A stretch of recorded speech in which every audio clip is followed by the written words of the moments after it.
Hey good morning to my YouTube family. और आप लोग कैसे हो?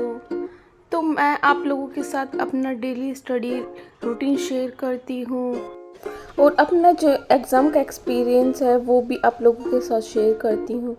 तो सुबह उठने के बाद मैं तैयार होने के बाद लाइब्रेरी चली गई और मैंने वहाँ जाकर देखा कि आज तो कोई आया ही नहीं हुआ था। वहाँ पर जाकर ही लाइट मैंने जलाई तो मुझे बहुत खुशी हुई कि चलो मैं जल्दी आ गई हूँ। और लाइब्रेरी में एकदम खाली पड़ी हुई थी, वहाँ पर कोई था ही नहीं। तो मुझे बहुत अच्छा लगा कि चलो सुबह सुबह मैं आए और अपने काम की शुरुआत करी।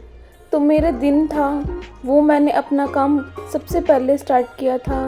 अपना जो मैं पहले सबसे पहले अपने सिलेबस को देखती हूँ और ये अपना मैंने जो वीकली टाइम टेबल रूटीन बना रखा है स्टडी का, ये देख रही थी कि आज मुझे कौन कौन से सब्जेक्ट का करना है और कौन सा नहीं करना है। तो उन सब्जेक्ट को लिखने के बाद मैं अपने टेबल पर लगा देती हूँ कि जो मैंने अपना टाइम टेबल बनाया है, रूटीन बनाया है, उसे मैं अच्छे तरीके से फॉलो कर सकूँ। और टाइम टेबल मैंने अपना जो रूटीन है वो बनाने के बाद मैंने सब्जेक्ट तो लिख ली थी कि आज मुझे ये सब्जेक्ट करने हैं। फिर मैं उनमें से अपना टॉपिक लेने लगी कि आज मुझे कौन सा टॉपिक पर काम करना है। फिर इस तरह मैं सबसे पहले अपने सीडीपी के काम की शुरुआत करती हूँ और जो इम्पोर्टेंट टॉपिक होते हैं, इम्पोर्टेंट जो की पॉइंट होते हैं, उन सबको मैं अपनी नोटबुक में लिखती हूँ। जो एग्ज़ाम टाइम में जब एग्ज़ाम के 2-4 दिन रहेंगे, सिर्फ इनको रिवाइज़ करने की ज़रूरत पड़ेगी। फिर ये बड़ी बड़ी वीडियो देखने की ज़रूरत नहीं पड़ेगी।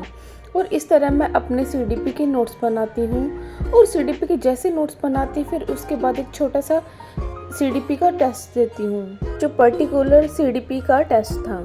तो ये टेस्ट देने के बाद ये छोटा सा टेस्ट था 20 नंबर का।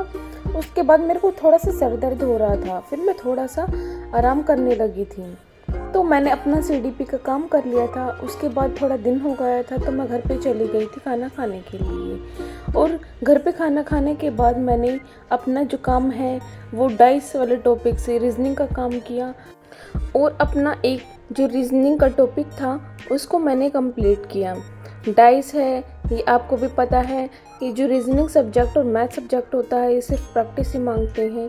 और इस तरह मैंने डाइस वाले टॉपिक को करके अपने रीजनिंग सब्जेक्ट को भी पूरा कर लिया। फिर मैं जैसे ही तीसरे सब्जेक्ट को करने लगती हूँ तो मेरी नज़र पड़ती है कि एक ऑल इंडिया टेस्ट चला हुआ था एस्टेट का फुल लेंथ का। तो मुझे लगा चलो साथ के साथ मैं ये भी देख लेती हूँ कि मैं कैसा कर रही हूँ और मेरी अभी तक कितनी तैयारी है। फिर मेरे जो 2 और सब्जेक्ट थे उन सब्जेक्टों को मैं साइड में रखकर पहले ऑल इंडिया रैंक का एस्टेट का एग्ज़ाम देने लगी, जिससे मेरा एनालिसिस भी हो जाता। और अभी तक मैंने एस्टेट का कोई भी पीआरटी का कोई फुल लेंथ का टेस्ट भी नहीं दिया था। और देखो जब लाइव टेस्ट चलता है ना तो उसको देने का मज़ा भी एक अलग ही होता है। और इस तरह मैंने अपना जो एग्ज़ाम था वो पूरा किया। फिर मुझे लगा चलो एनालाइज देखते हैं कि मेरे कितने स्कोर बनते हैं। स्कोर तो मेरे कुछ खास नहीं बने थे, सिर्फ 71 ही करेक्ट थे। अभी बहुत ज़्यादा इम्प्रूवमेंट की ज़रूरत है, बट मैंने ये देखा कि चलो ये मेरा पहला टेस्ट है और अभी थोड़ा टाइम है, तो टेस्ट के थ्रू और रिवीजन के थ्रू और अपने अच्छे से तैयारी करके मैं अपने मार्क्स है उसमें और ज़्यादा इम्प्रूवमेंट करूँगी। अभी एग्ज़ाम को टाइम भी है और इतनी जल्दी पहले टेस्ट में ही अपनी जो होप है वो पूरी तरह से ख़त्म ना करके मैं उसको इम्प्रूवमेंट ही करूँगी। और 2.5 घंटे के टेस्ट को देने के बाद मेरा सर दर्द और ज़्यादा बढ़ गया था। फिर मुझसे काम नहीं हुआ और मैं घर चली गई थी। और मुझे ये भी पता चल चुका था कि मेरी कहाँ कमी है, कहाँ कमी नहीं है और अपने और ज़्यादा इम्प्रूवमेंट करने की मेरी पूरी कोशिश रहेगी। लोग टीचिंग एग्ज़ाम की तैयारी कर रहे वो लोग मेरे साथ जुड़ सकते हैं।